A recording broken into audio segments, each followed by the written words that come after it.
What's happening, ladies and gentlemen? Welcome to Mindful Reality, the channel that I cover reality TV from a mental health perspective. I am on my way to my next destination for the day, so I decided to hop back on here, talk a little challenge. I didn't miss the episode, but I missed doing my recap last week because I told you guys Wednesday I had my work party. Not my office party, but my work party that had all the staff for my department. And then Friday we had like the smaller party that was my specific team. So I was hoping that I was going to squeeze in the recap on Thursday. I didn't get to. Then I got sick. Saturday, Sunday, I was kind of just resting. So that's why you didn't see me on either of those days. Today, shoot, man. I wish I had both the kind of job and the amount of PTO saved up, sick days, whatever, that I could just take off until I didn't feel sick anymore. But unfortunately, I don't. So that's the only reason I'm up and about, doing what I have to do. This is one of my, this is called an immunity shot.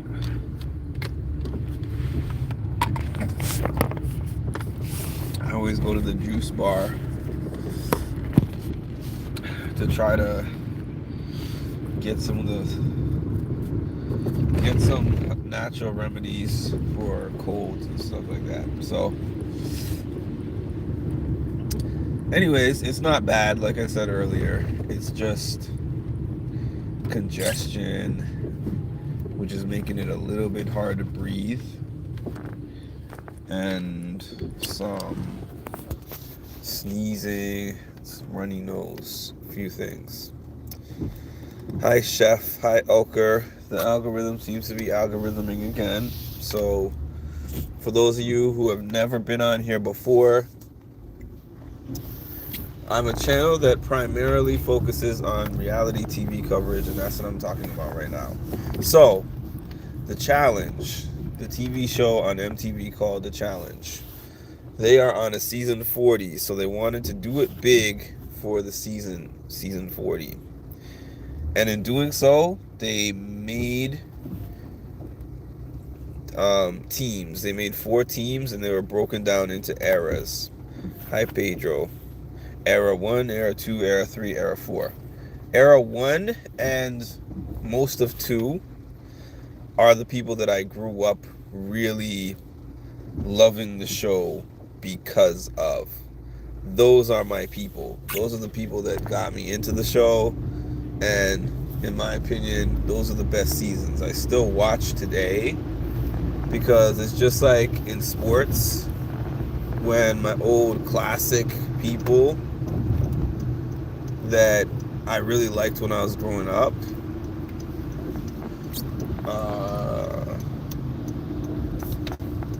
when they retired and when they left or retired, it was like, man, the NBA is never going to be like it was before. But now there's new people. What's up, Detroit?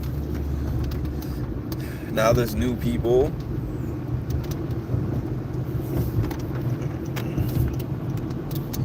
And I've gotten used to them. I like some of them, not as much as the OGs. So I felt like for the last few seasons that didn't really have too many of the OGs on the seasons, when they had this separation where they had the Challenge All-Stars and then they had the regular flagship show where the younger, newer cast was on, it was like, cool, All-Stars is cool. But then we started looking at some of these All-Stars and thinking to ourselves, I think that some of these All-Stars are still capable of playing this game. And then when I look at this season and where we are now at this point in the season, I think of some of the people that are still in there. I think of a Tori, who I actually do consider an OG. I think she's younger than me, but just in terms of years played in the game, like how many years she has under her belt, finals played in, she's got a win now. I consider her kind of an OG, fringe of an OG at this point.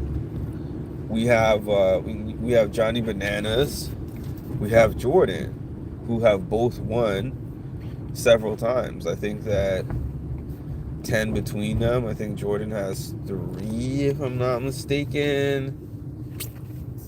Maybe 4. I think it's 3 though. I think he has 3. Bananas has 7, so that's 10. 10 or 11 between the two of them. I know Bananas has 7 for sure. But they're 2 of the best men to ever have played this game. We have Tori, who just recently won, like I said. We have Rachel, who is an OG as well, the oldest. I think the oldest one left. We have Aviv is still in there. We got Derek, not Derek K, the other Derek. I don't know his last name, but we have the Derek from John A season of the Real World. He's also been there a long time. I guess what I'm getting at is, for the most part, the older cast is actually there. And then even if you look at somebody like Kyland is pretty new to the challenge, but he's in his 30s. Like, there's nobody. Age is a factor if you are just merely talking about probably being in a final, having the strength and the endurance.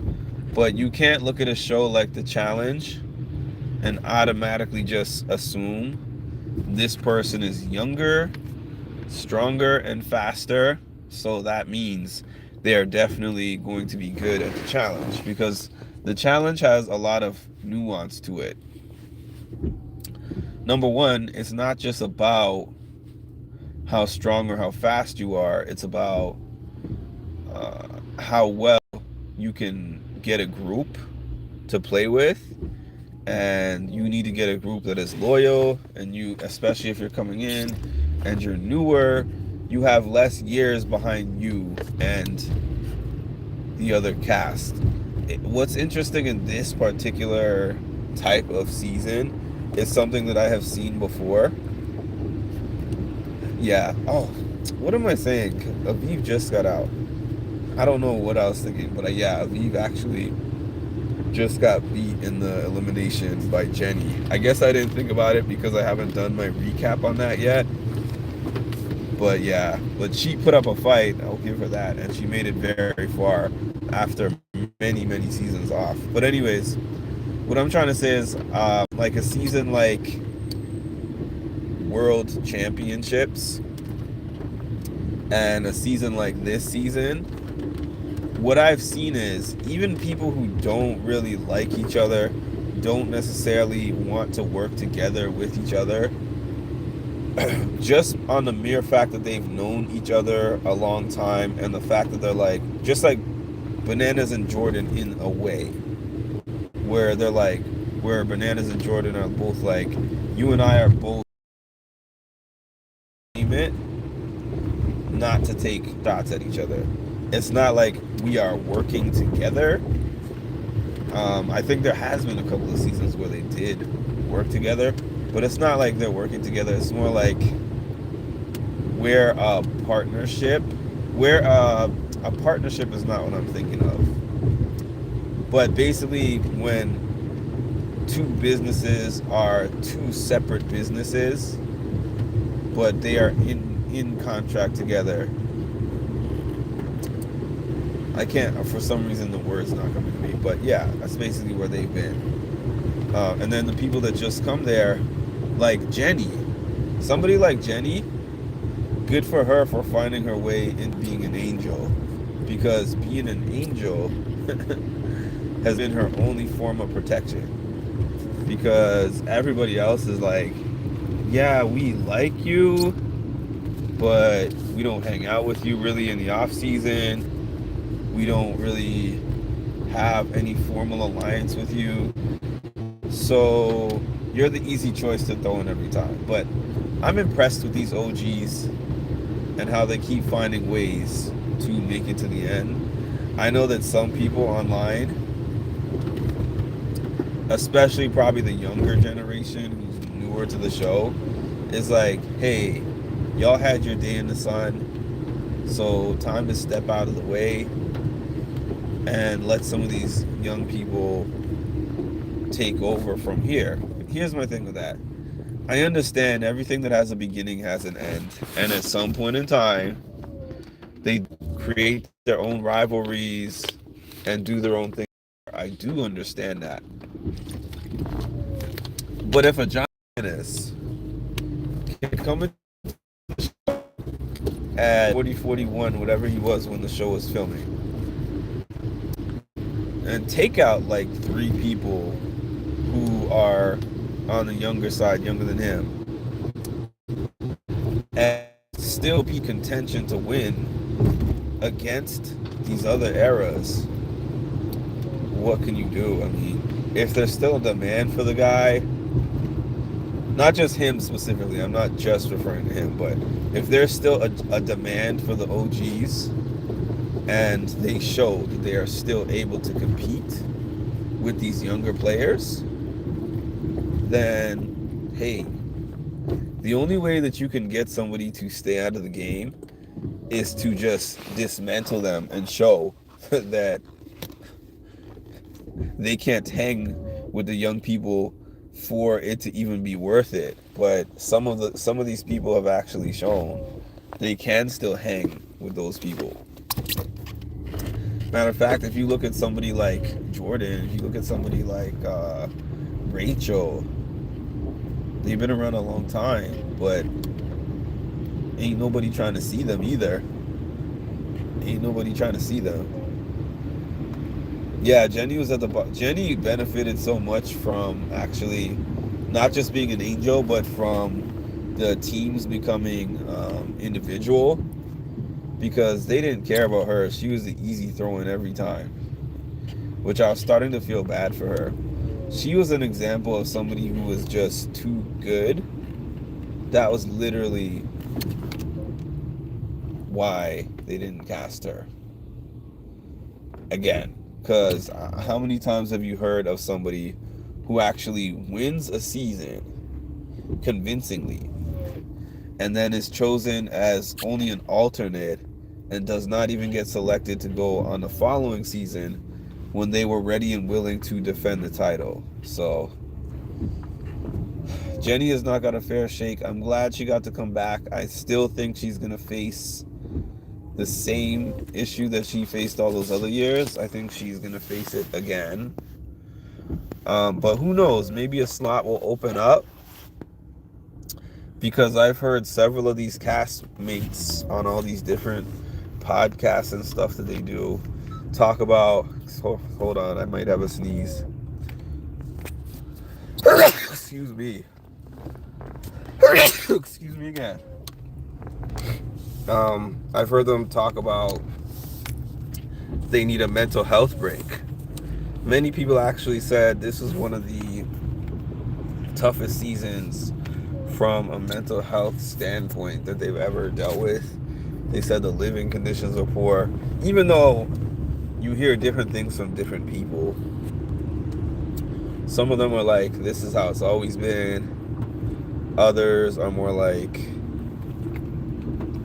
this season was the worst one in terms of the conditions. But anyways, those are some of my thoughts. I am seeing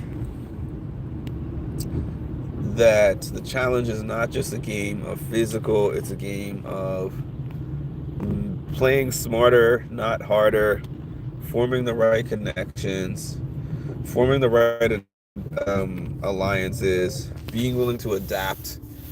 And the people who have been there the longest know that part of it the best. I think that when you're younger, when you're newer, even if you're not younger, if you're newer, you let your ego get the best of you a little bit. Like, for instance, everybody knows, okay, it's in my best interest to get such and such person out.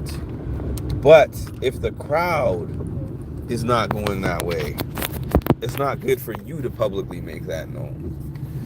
You have to kind of hide behind where the numbers are going. There's nuances to throwing out somebody's name, but not saying, if they get in a jam, they could be, what? If better yet, not even in a jam. Let's say it's called this season, but you're in that room, and you and that person are next to each other, and you were talking about getting out Kyland.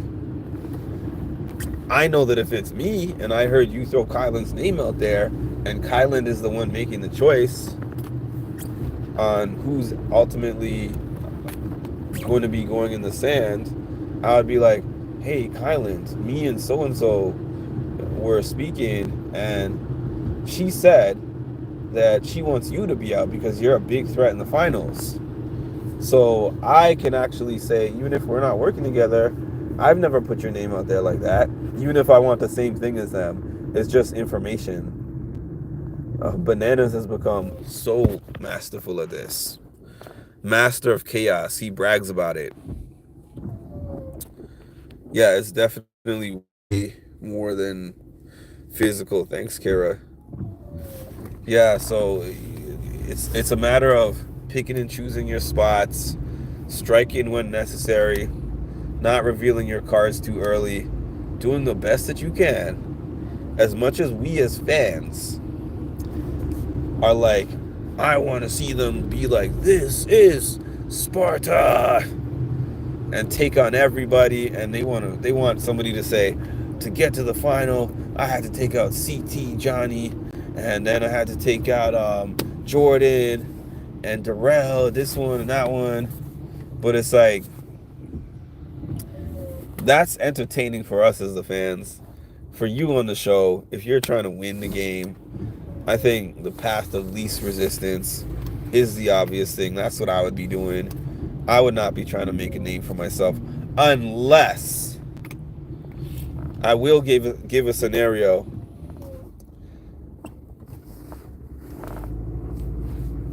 of when I would be trying to make a name for myself. Let's say that I just flat out was like, I'm not good enough to win this game, and I'm not good enough to win a final. So what I want to do is I want to get on the show. I want to be as dramatic as possible. Fights, showmance, all that. And then go out in a blaze of glory and then become a social media influencer. But aside from that, if I come on there to win, I don't care what the fans think of the win. Like, people calling Casey a boring winner, I think so. I think Casey is a boring winner, but does her bank account care? No. Did she still get booked several times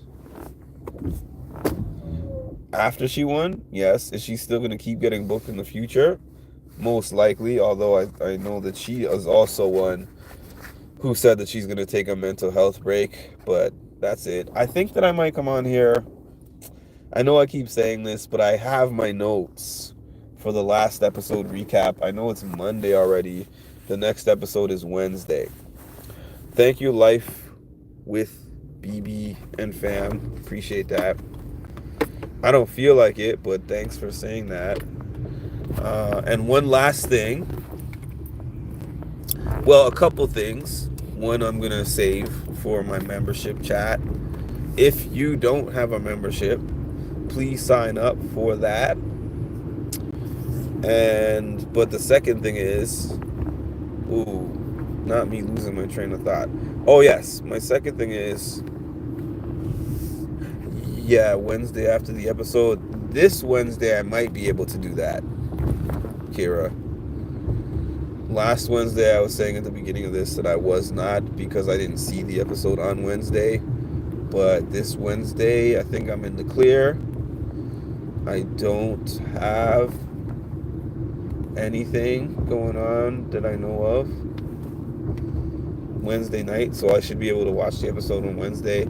I haven't really been doing the recaps right after the episode, but I could And the second thing is, I'm still taking donations towards getting that Cara Maria interview. I'm hoping that she's still on the season in a couple of weeks from now and has availability during that time, because I know it's holiday time, so it's possible that she could be busy. She's always busy, first and foremost. Like, when I reach out, I get a response once, maybe once a week, once every couple of weeks. I don't know. But anyways, I decided that even though I asked her about an interview. To give this story again, I asked her if she would do an interview with me. She told me that she would, but it's already been, what, 2 to 3 months, and I've asked more than once. And I respect that some people have, very busy schedules, and like I said, I waited probably a year to get an interview from Wes. From the time he told me yes, he would do it, I waited like a year before we actually. Now I'm getting hot. Before we actually locked in that interview, and I'm sure a similar thing could be the case for her, but time stops for no man or woman. And I don't know what's going to be happening in a year. I know that right now is a time when I am motivated to start interviewing again. And I know that that's the person that I want to take me out of that interview retirement. So regardless, I want to thank the people who have given me donations so far. I only need $100 left for that.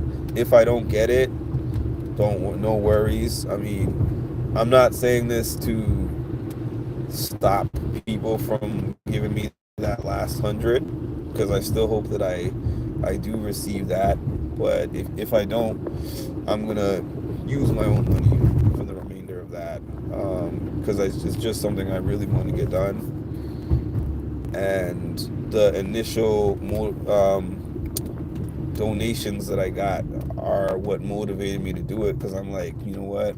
There's people who support me that I really appreciate, people who want to see me succeed, and people who like what I bring to my channel, to the internet, whatever you want to say, and I'm thankful for them. So there's 4 ways, or there's maybe a few ways of doing this. You could give me like what's it called, super chat, super thanks, those kind of things. That is my least preferred method, but I will still accept it. It's just the only reason it's least preferred is YouTube takes a percentage of those, and you don't get your payment until a certain date of the month. And I think that date for this month, I guess it's upcoming, so it's still possible for me to get that in a couple of weeks, because it's usually around the 20th. The other ways are through Cash App. My cash tag is Champ Within. My PayPal, well, I put all that stuff on my community page, and I'm just gonna post that again instead of reading through all of that. So those are my 2 announcements for that. Like I said, I might get on and do a challenge recap for the last episode today. I'm going to try to get out the Wednesday one on Wednesday. I'll see if that makes a difference. A lot of people don't watch right when it comes out, but I think it's because this app era has changed the game a little bit. People are so used to watching things on their own time, and I can be like that too with everything except the challenge. The reason why I don't do that with the challenge is because there's so many spoilers floating around nowadays, and not just spoilers from the fans, spoilers from the cast. Because a few years ago, I didn't follow any cast members at all. Now I follow several of them on Instagram and TikTok. So they make a post right after the episode is done. They'll make a post like if they got eliminated, they'll post their picture in the elimination. Thank you so much to this person for giving me a good fight. I'm so grateful to have come on for the season.